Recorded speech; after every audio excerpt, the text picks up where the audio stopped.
the decision has been made with the situation with Draymond Green after punching Jordan Poole in the face during one of their practices. It probably could. We talked about this before. I think that it probably could have been swept under the rug, but then the video came out, and video changes everything. In the situation like this, video changes everything. And then you had the public outcry of Jordan Poole and Draymond Green and everything like that. But Steve Kerr said in a press conference after, I guess, one of the preseason games or after a practice, and he basically said that the Warriors will fine Draymond Green, but Draymond Green will be back. I believe he's playing tonight. I believe tonight's the last preseason game, and he will start Tuesday against the Lakers. So, or the 18th. I'm not sure when the 18th is. I think it's Tuesday, though. So, do you think this was a smart move to fine Draymond Green, not suspend him? Or what's your reaction to what Steve Kerr... How much should they fine him? I'm not sure. I think the amount is going to stay internal with the Warriors.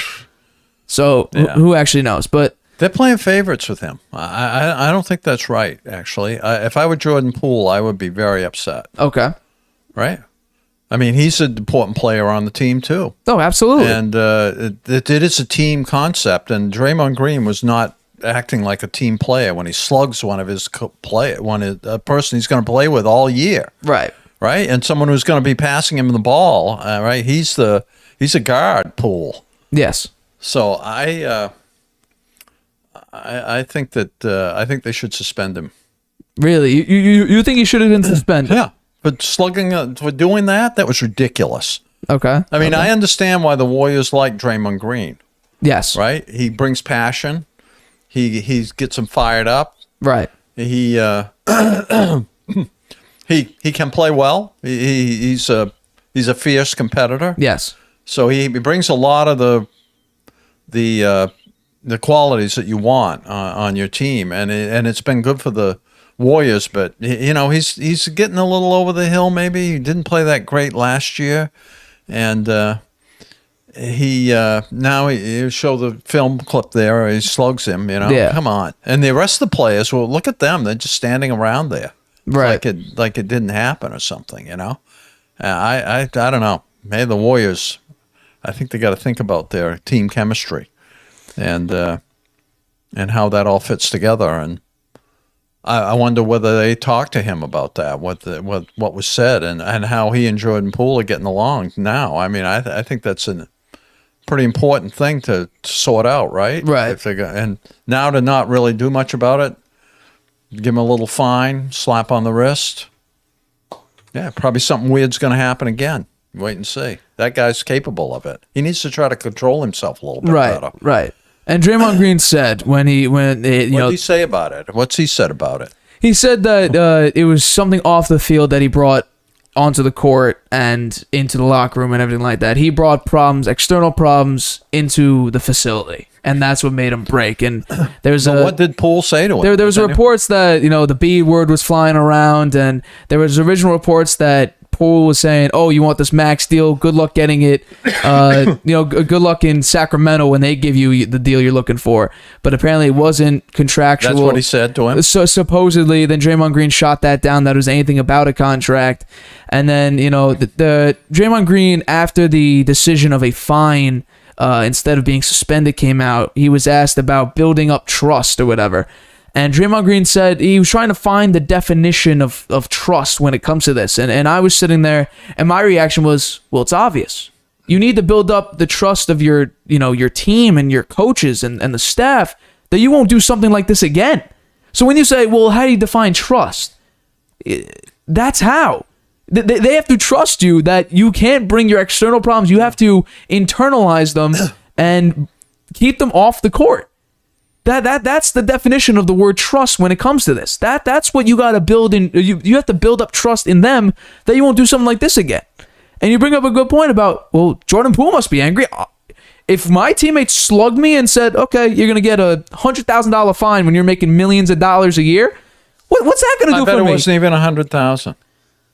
The fact that they won't say what it was, it's a slap on the wrist. It's bad.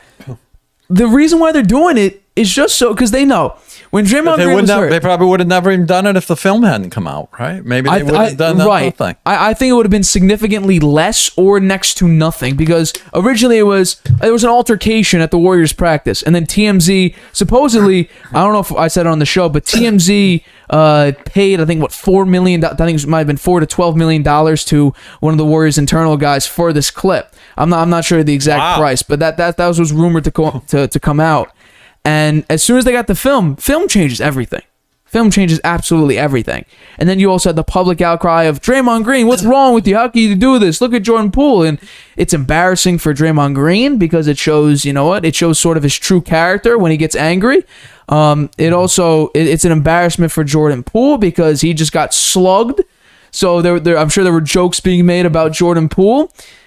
I bet that hurt. Absolutely. It looks like if Draymond Green didn't go to the hospital with it or something. Right. It looked like he broke his jaw. Supposedly, Jordan Poole stayed after that and practiced for a whole nother hour after that altercation.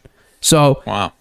I mean, it looks like it. I mean, they're lucky that neither one of them were really badly hurt. Right. I mean, Draymond Green could have broken his hand doing that. Right. Or Jordan Poole could have broken his jaw. Yeah, exactly. But supposedly that the Warriors and Draymond Green talked to Steph, Clay, Kevon Looney, Steve Kerr. I'm not sure if he talked to Jordan Poole yet, but I'm sure that was a part of it because, of course, you got to talk to Jordan Poole. But I feel like the reason why they're doing this is because they know that Draymond Green is their best chance to win, or one of their best chances to win, because when Draymond Green got hurt middle of the season last year, the Warriors were not the same, especially defensively. Because Draymond Green, I think he's 6'7", he could play up against Jokic, he could play up against Embiid, Giannis, any one of these tall guys. He could body him up. But there's a lot of factors the Warriors do, I guess, have to live with and kind of appreciate, because that's Draymond Green's character, is the aggressiveness, the high motor, the sort of just the aggressive nature of his play. Because I feel like he's an intelligent basketball player. I think he has very high basketball IQ, and the Warriors have a great plan for him usually, with the elevator screens, the dish off, and then set the screen for Clay or Steph Curry, and now for Jordan Poole. But I'm just wondering. We talked about this last time. How, if you even can, repair a teammate relationship, a regular friendship, whatever it is. And KD said that, KD also commented on this because he played for the Warriors, and Draymond Green called him a B word, and that kind of sparked Kevin Durant leaving the Warriors. And he said, yeah, there's been fights at practice, there's been arguments and everything like that, but he's never seen something like this. But he also believes that this won't necessarily disrupt. Who said this? Kevin Durant. Oh. He said he doesn't believe it'll necessarily disrupt sort of the way the Warriors are going to end up. And maybe it doesn't matter anymore with these guys and the teams and all that. Maybe they don't. Look at Durant, everything he said. Right. Now he's back with the Nets. Yeah. So is Kyrie Irving. They're both back there. All the crap that they said and said that they get rid of the coach, get rid of the GM if you want me to stay, and then suddenly he's back playing with them. Yeah. I don't know. It's these guys. Something else. It is. It's definitely something to think about, and it's just interesting because Kevin Durant left. I mean, he was in a perfect situation, and then you know what? He doesn't like Draymond. They get into a little bit of a scuffle. He ends up leaving. Can't win anywhere else. So it's definitely something to think about.